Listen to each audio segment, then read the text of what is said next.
harus kita lakukan revisi terlebih dahulu dengan memasukkan kepesertaan secara aktif di dalam JKN menjadi bagian dari syarat untuk mendapatkan pelayanan STNK. Saudara, pemerintah mengatur syarat bukti kepesertaan BPJS Kesehatan dalam beberapa sektor pelayanan publik, mulai dalam jual beli tanah hingga pengurusan surat izin mengemudi, SIM. Lalu ada STNK juga dan SKCK.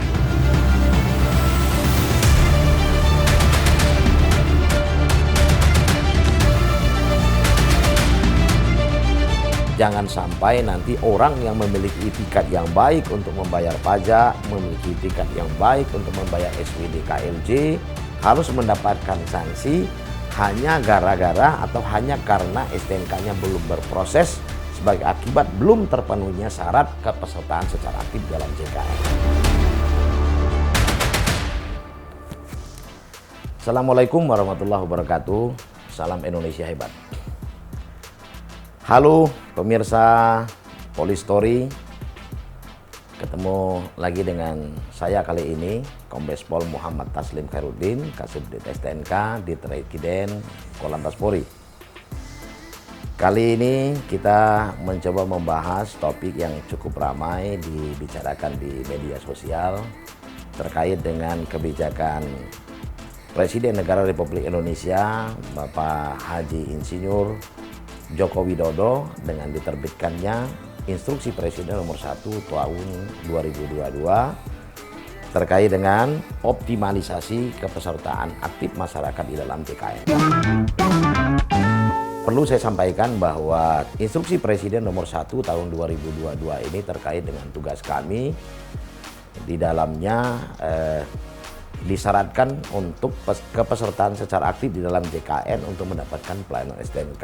Jadi STNK adalah bagian dari Residen Ranmor, dan tugas Residen Ranmor perlu saya jelaskan kepada masyarakat sesungguhnya adalah tugas negara dalam rangka memberikan perlindungan dan kepastian hukum kepemilikan harta benda. Kewenangan tugas negara ini diberikan kepada Polri sebagaimana diatur di dalam pasal 15 ayat 2 huruf B Undang-Undang nomor 2 tahun 2002 tentang Polri dan pasal 7 ayat 2 huruf E Undang-Undang nomor 22 2009 tentang lalu lintas angkutan jalan. Berdasarkan tugas kewenangan ini, kemudian Polri menjabarkan hakikat Residen Ranmor itu ke dalam 4 tujuan penyelenggaraan Residen Ranmor. Yang pertama adalah memberikan legitimasi, yang kedua adalah sebagai alat kontrol, yang ketiga adalah membangun forensik kepolisian, dan yang keempat adalah pelayanan keamanan. Kemudian apa hubungannya dengan Inpres yang dikeluarkan oleh Bapak Presiden? Saya perlu menjelaskan kepada masyarakat bahwa tugas Polri sebagai bagian dari aparatur negara sesungguhnya memiliki 2 peran. Peran yang pertama adalah peran sebagai stabilisator. Yang dimaksud dengan peran stabilisator adalah Polri berkewajiban menjamin kondusivitas Kamtipmas bagi terselenggaranya pembangunan nasional. Tidak akan ada pembangunan ketika tidak terjamin kondusivitas keamanannya. Yang kedua, Polri berperan sebagai stabilisator, sebagai dinamisator. Sebagai dinamisator artinya Polri ikut serta secara aktif mendorong seluruh komponen masyarakat untuk berproduksi. Mendorong pemerintah untuk dinamis agar melaksanakan pembangunan nasional, kemudian mendorong masyarakat agar dinamis menghasilkan produk-produk yang berkualitas untuk mampu meningkatkan kualitas hidup mereka. Inilah tugas Polri. Bagaimana mungkin pembangunan itu bisa dilaksanakan ketika pemerintah tidak memiliki cukup anggaran? Bagaimana mungkin masyarakat itu bisa bekerja dengan baik ketika jaminan kesehatannya tidak terjamin?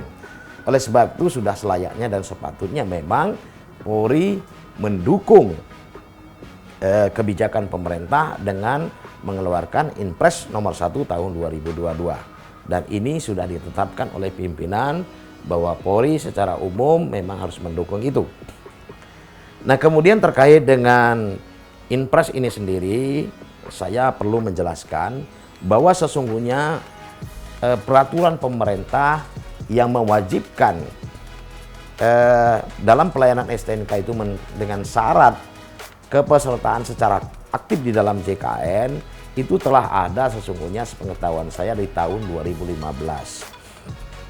Akan tetapi pada saat itu jujur kami dari pihak Korlantas menolak. Mengapa kami menolak?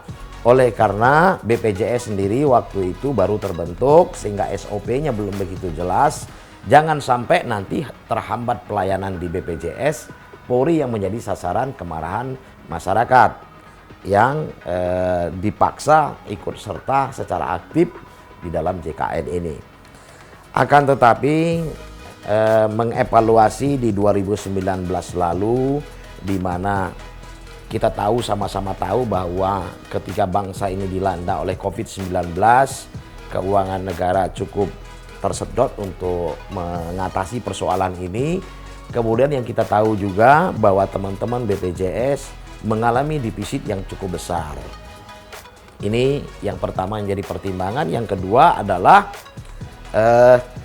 berdasarkan hasil evaluasi yang saya tahu secara pribadi juga bahwa kinerja teman-teman BPJS sudah cukup maksimal dan patut kita apresiasi. Sehingga saya katakan bahwa dengan terbitnya Inpres nomor 1 tahun 2022 kita harus mendukung. Yang menjadi persoalan kemudian adalah apakah dengan dukungan ini serta-merta kita menerapkannya di lapangan? Oh, tidak demikian. Menyelesaikan sebuah persoalan, konsep yang harus kita bangun adalah bahwa menyelesaikan sebuah persoalan tidak boleh menimbulkan persoalan yang baru. Oleh sebab itu langkah-langkah Korlantas Polri terkait dengan menjawab atau mengimplementasikan instruksi Presiden nomor 1 tahun 2022, setidaknya ada 4 langkah yang harus dilakukan. Langkah yang pertama adalah menyempurnakan atau merevisi regulasi. Mengapa? Karena kami polisi adalah bagian dari aparat penegak hukum, oleh sebab itu harus taat hukum. Sehingga aturan yang selama ini terkait dengan Reke dan Ranmor, yaitu Peraturan Kepolisian nomor 7 tahun 2021, perubahan dari Peraturan Kapolri nomor 5 tahun 2012 tentang Reke dan Ranmor, harus kita lakukan revisi terlebih dahulu dengan memasukkan kepesertaan secara aktif di dalam JKN menjadi bagian dari syarat untuk mendapatkan pelayanan STNK. Yang kedua, kita tahu bahwa pelayanan STNK itu dilakukan di Samsat bersama-sama dengan teman-teman Bapenda dalam memberikan pelayanan penerimaan pajak dan bersama-sama dengan teman-teman PT Jasara Harja dalam memberikan pelayanan penerimaan SWD KLJ. Nah, ini tidak boleh juga, jangan sampai nanti orang yang memiliki itikat yang baik untuk membayar pajak, memiliki itikat yang baik untuk membayar SWD KLJ, harus mendapatkan sanksi hanya gara-gara atau hanya karena STNK-nya belum berproses sebagai akibat belum terpenuhnya syarat kepesertaan secara aktif dalam JKN. Oleh sebab itu, kami harus duduk bersama dengan tim pembina Samsat Pusat, bagaimana kita menjawab ini, bagaimana kita membangun SOP-nya, sehingga dari satu sisi, Inpres nomor 1 tahun 2022 ini tetap terlaksana, tetapi juga kewajiban pembayaran pajak dan SWD KLJ juga tetap bisa terlayani dengan baik dan benar. Kemudian langkah ketiga adalah kami juga menuntut kepada teman-teman BPJS untuk integrasi sistem. Jadi tidak cukup dengan BPJS memberikan portal kepada kami karena itu akan menghambat pelayanan kita kepada masyarakat. Maka kami menuntut integrasi sistem melalui application Programming Interface atau IPI. Nah, dengan ini secara otomatis ketika kita membuka, kita akan tahu bahwa seseorang aktif atau tidak aktif dalam kepesertaan di dalam JKN, sehingga waktu pelayanan bisa dipercepat dan dipermudah. Yang kedua, kami menuntut kepada teman-teman BPJS, kemarin kita sampaikan di dalam rapat, dan ini juga didukung oleh Kementerian Koordinator Pembangunan Sumber Daya Manusia dan Kebudayaan. Kita menuntut BPJS memperluas tempat-tempat penerimaan pembayaran iuran kepesertaan aktif dalam JKN, sehingga nanti ketika pemilik kendaraan bermotor datang ke Samsat untuk mendapatkan pelayanan STNK, sementara kita tahu bahwa kepesertaannya secara aktif di dalam JKN itu belum terpenuhi, maka dia bisa mengeksekusi di Samsat itu sendiri. Jadi tidak perlu berpindah ke tempat lain. Oleh sebab itu saya menyampaikan kepada masyarakat secara luas, khususnya sahabat Polistory dan sahabat NTMC Channel, tidak perlu khawatir, tidak perlu resah, tidak perlu termakan dengan berita-berita atau informasi yang sesat, yang bersifat hoax, yang bisa menimbulkan keresahan di tengah masyarakat.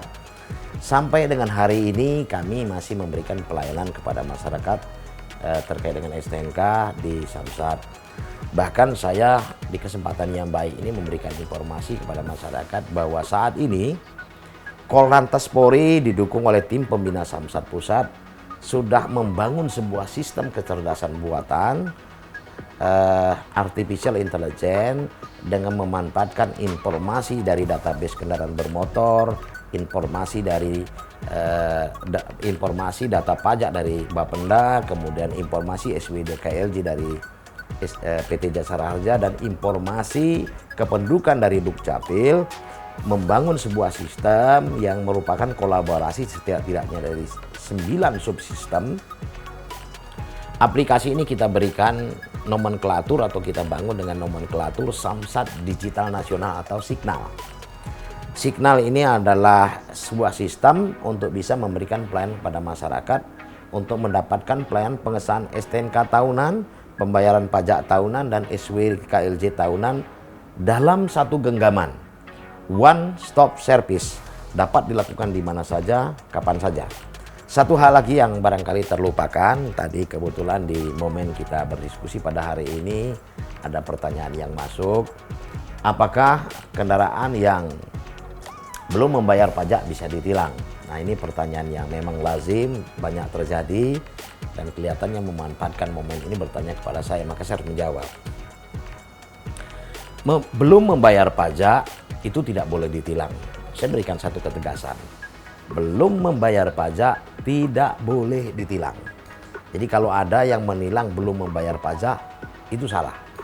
Akan tetapi perlu saya jelaskan bahwa berdasarkan pasal 67 ayat 1 Undang-Undang Nomor 22 2009 dinyatakan di situ bahwa proses registrasi identifikasi kendaraan bermotor merupakan satu rangkaian yang tidak terputus dengan pembayaran pajak kendaraan bermotor dan pembayaran SWD KLJ yang dilakukan dalam sebuah sistem yang terintegrasi.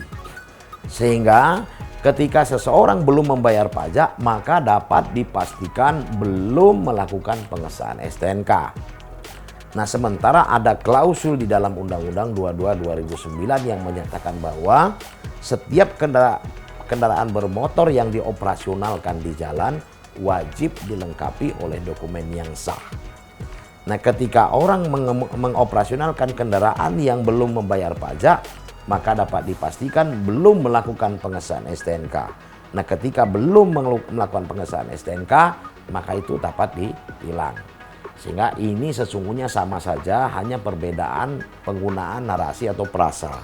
Yang ditilang bukan belum membayar pajak, tetapi belum melakukan pengesahan STNK. Semoga ini mencerahkan kepada masyarakat. Mohon maaf apabila tidak berkenan atau kurang berkenan atas penjelasan ini. Terima kasih, saya akhiri. Assalamualaikum warahmatullahi wabarakatuh. Stop pelanggaran, stop kecelakaan, keselamatan untuk kemanusiaan. Indonesia tertib, salam presisi.